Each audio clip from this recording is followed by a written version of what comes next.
Hi, Brandy from Little Britches, and this is seller newsletter number 1. Okay, so in case you're new, I like to record videos for our weekly newsletters. That way, just in case you are a visual learner instead of reading, this can maybe be more helpful.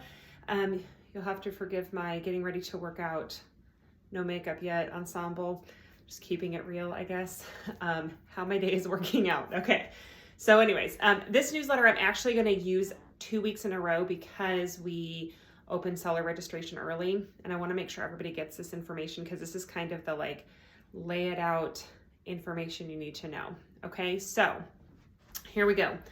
All right, so this newsletter that is coming out the 16th of February.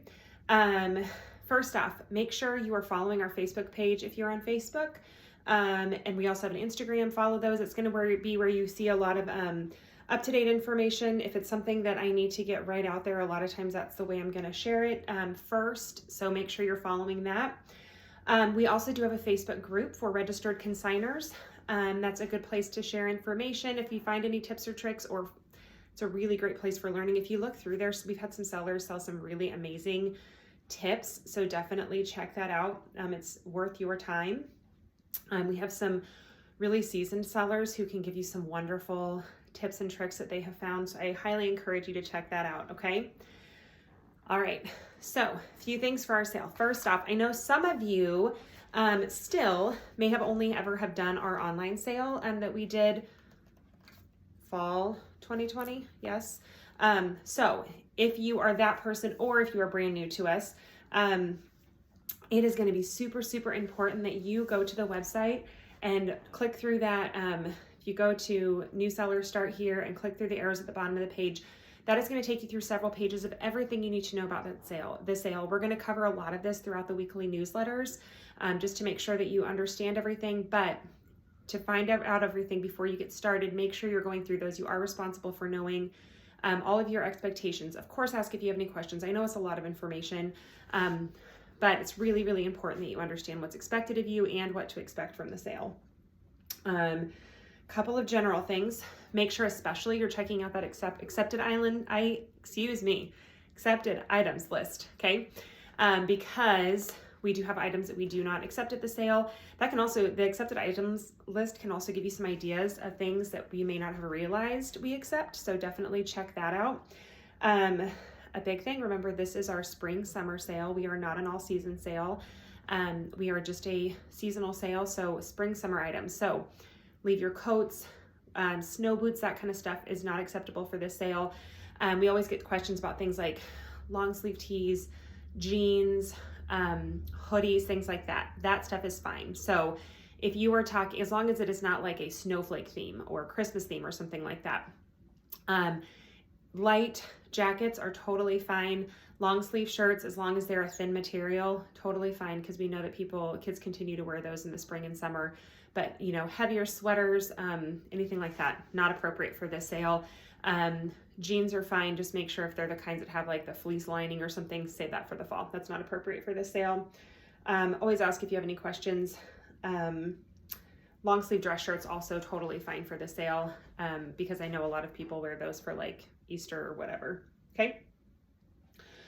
Okay. Make sure that you, as you start printing out your tags, make sure you are checking out our website for information about what everything on the tag means. And the reason I say that is because I always get questions about it. There's also that black dot on the side. Please do not punch through that. That is something that seems very tempting for a lot of sellers. And that black dot means that you indicated that item can be donated. And so it's really nothing you need to worry about. It is something we just use if your item is still on the sales floor at the end of the sale. So leave it there. Make sure you are printing your tags in cardstock. Super important. It's got to be cardstock. If you print it on regular printer paper, that tag is going to get ripped off. That item's going to end up being a missing tag item. It's not going to get sold. Okay, so make sure you are printing on cardstock. Any color is fine. Obviously, stick with light colors so that the tag is readable. White is also fine.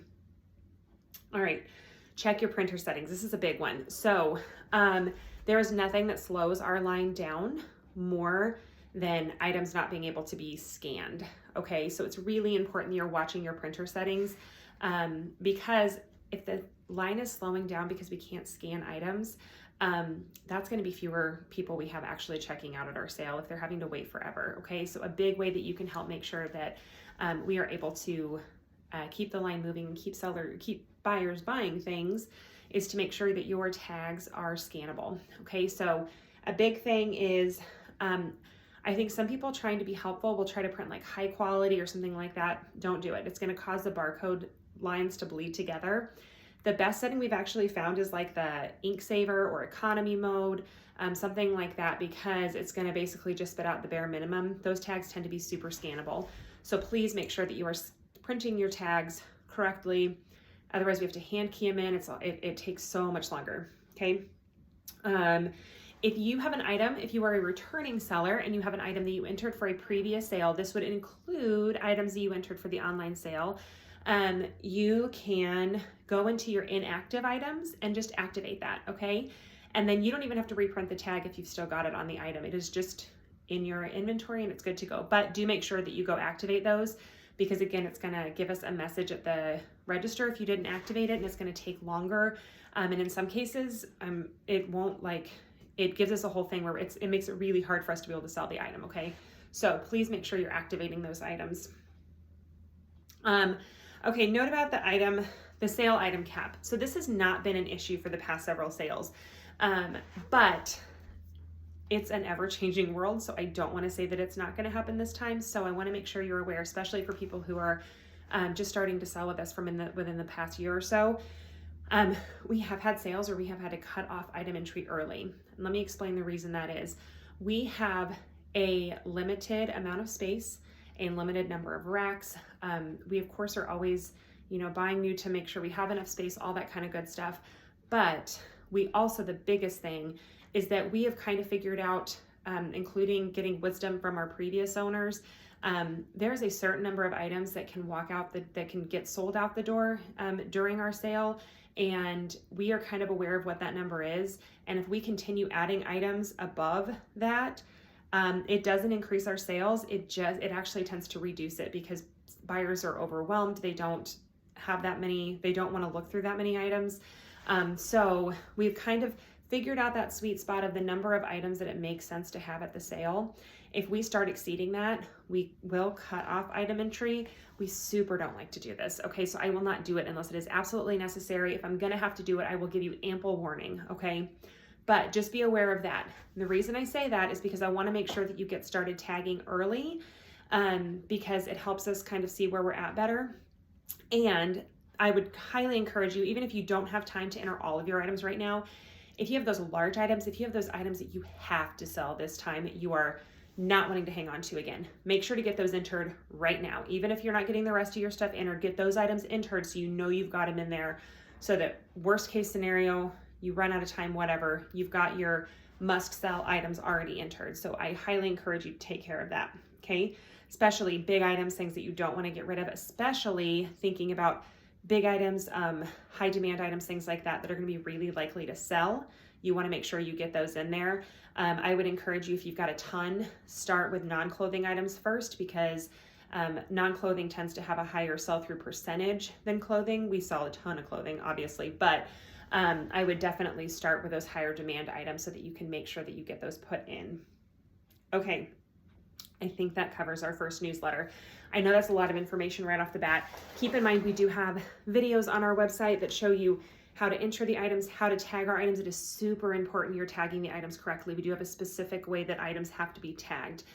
So especially if you have never been to one of our sales and are not familiar with our requirements, please make sure to check that out. There's a video, it's also written out on there. There's pictures. We try to make sure we kind of capture all of those different way that people like to absorb information. Of course, if you have any questions, please message or email us. We are here to help you. And I think that's it. Have fun tagging, getting items entered, and have a great week.